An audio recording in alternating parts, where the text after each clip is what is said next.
Hey everybody, we are going to be putting the track engine into the track 31. So Terry's been working hard and he's mated the gearbox to the engine. So Stephen's here giving us a hand. Terry's going to be running the show, and we're just going to provide some extra set of hands to get this thing in there so we can take it to the next step of the build. So this has never been done before. yeah, world first apparently. RB30 in a 31. I know, isn't that crazy? Because we thought, what kind of engine would we want to put in there? And really, we don't have the greatest imaginations. I mean, we could have put anything in here, but we kind of had everything all ready to go. Remember the early days, we were actually going to convert it front wheel drive. All right, let's just get started.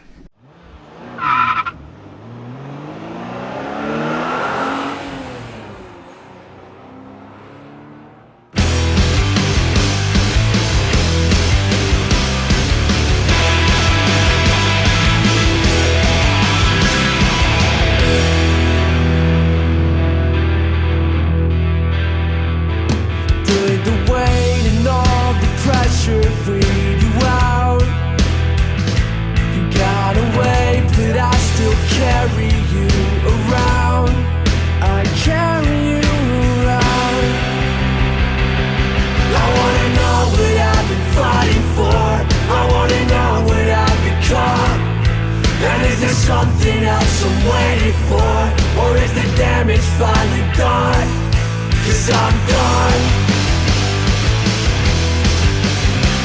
I'm done. It's hard to watch you roam the room, to watch you from the road. Okay, engine's in. I guess we're just going to do some tidying up, kind of put the front end back together, and probably do a bit of a time lapse of, I don't know, I guess getting some wires out the way, getting it ready to be wired up. So we'll film that now.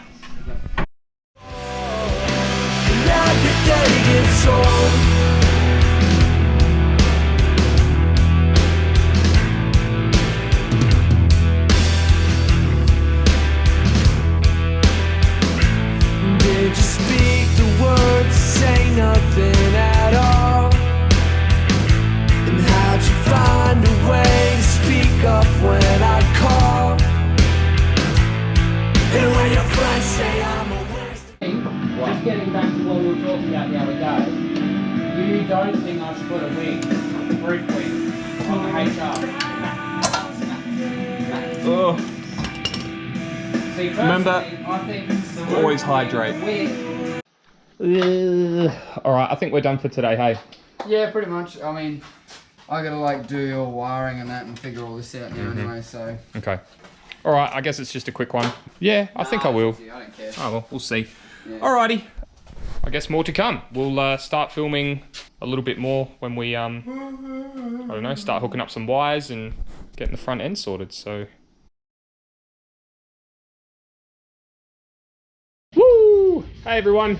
Once again, Terry, being the legend that he is, has been working really hard, and the skyline has come leaps and bounds. The only thing I care about are the foggies. That's it. Don't worry about any of this. It's just the foggies I'm interested in, because look at that. Looks unreal. So listen, it's almost there. There's still a little bit more to go. You know, the exhaust having to be put on. All the coolers are in there. The hydraulic, the line from the master to the slave. Okay, so yeah. got it. Understood. So we still need to do that, but I think the aim of the game today is to get this diff out. This will be a spare diff. We're just preparing it now to remove it, and hopefully we'll be putting in this one today, hopefully. So Terry, give us an update, please, sir. Yeah, so we're doing, this thing has 3 9s in it. Yuck. That's a 411. So we're doing 411, and this is the big, I don't know what we're going to do with this. I guess we'll use it, but probably never. Oh, well, 2 diffs are better than 1. You know, I mean, at the end of the day, if something happens, we have a diff, and it'll probably get us through some days. So, you know, there's a big, you know, a lot of arguments around 3.9s and 4.11s. Listen, if you have both, use them. You mean both in the same car at the same time? Impossible. Can't do it. Full drive, maybe. 3.9s at the front, 4.11s at the back. But yeah, there seems to be a little bit of kind of healthy debate around 4.11s, 3.9s. Listen, I'm of the opinion that if you have it, use it. That's what budget track cars are all about, is about using all the materials that you have to your advantage. If you got it, use it. All right, I might do a time lapse and we'll get this thing out. It's hard to watch you on the road, to watch you from the wall, and it's all I got to think about. It's hard to watch you on the road, to watch you from the wall, and everything gets old. Okay, everybody. It's out. That was pretty smooth. That wasn't too bad. Anyway, she's over here. It's probably one of those things where the diff had to be looked at anyway, so it just makes things easier maybe if we decide to open it up and look at it. Well, this one's a lot drier anyways than that anyways. Yeah. Now we just got to take the calipers off and the hard lines off and the discs and stuff because they're really rotten on this one. Sure, no worries. But the internals are new. Oh, I'm sure they're brand new, mate. Oh, they are. Yeah, well, I guess we'll see. Well, do you want to drag it over here and we can just lay it down and just chip away? 'Cause I'm done.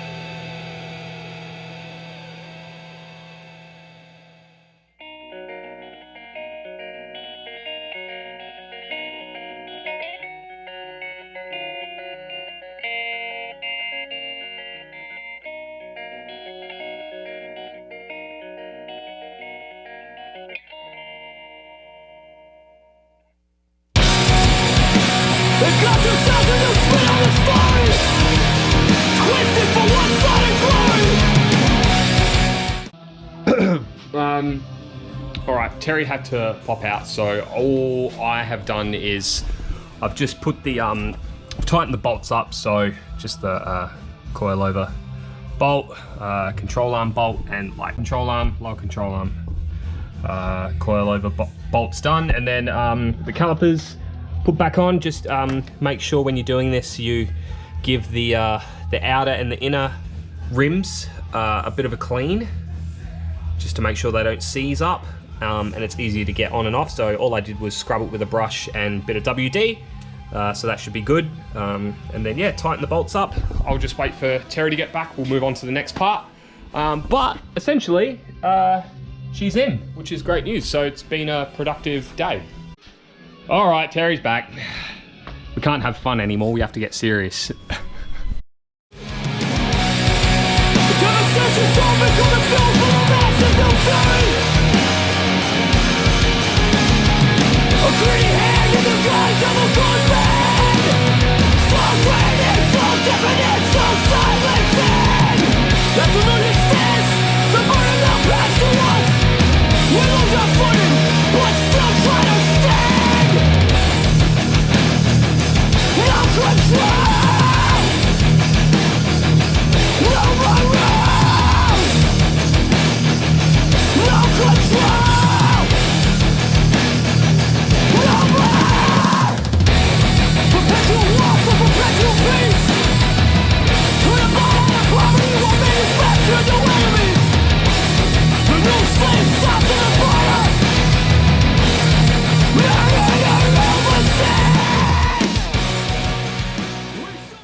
I reckon we're done for today. It's been pretty productive. We've just been sitting here for like the past half an hour just drinking beers, so I think we're done. Are we done? Yeah, it's only Saturday. I'm working tomorrow, so I won't be able to help you, sorry. But it's a productive day. The 411s are in, which is awesome. I guess it's the dump pipe and the side pipe next. Yeah. Yep. I just can't be fucked welding. Oh, fair enough. There's a time and a place for that. So, Terry was telling me before when he's going to do the side pipe. As you can see, it's on full lock, and we just didn't want anything to hit underneath here. So, we're going to run the pipe out the side and maybe just put it underneath the passenger. Just kind of like the old school V8 supercar pipes. I reckon that'll look pretty tough. But all up, you know, it's come leaps and bounds. It's all there. Yeah, once again, yeah, a little dump pipe. I think Terry needs to just grind this away because when the bonnet comes down, it's just hitting the silicon. Up there, Terry's already marked it, so, you know, it's almost there. Terry did also get kind of an aftermarket shifter, so it's nice and high, which is good. We kind of like it. I think when it's up high, kind of, I don't know, feels a little bit more comfortable. But I think we'll call it a day. Pretty keen to see how this goes. I think Terry might have to have a look at these brakes, get some new pads on, and a bleed, obviously. But ugh. We're done. Bedtime. Bedtime. All right, well, thank you for watching. See you on the next one. Take care. See ya.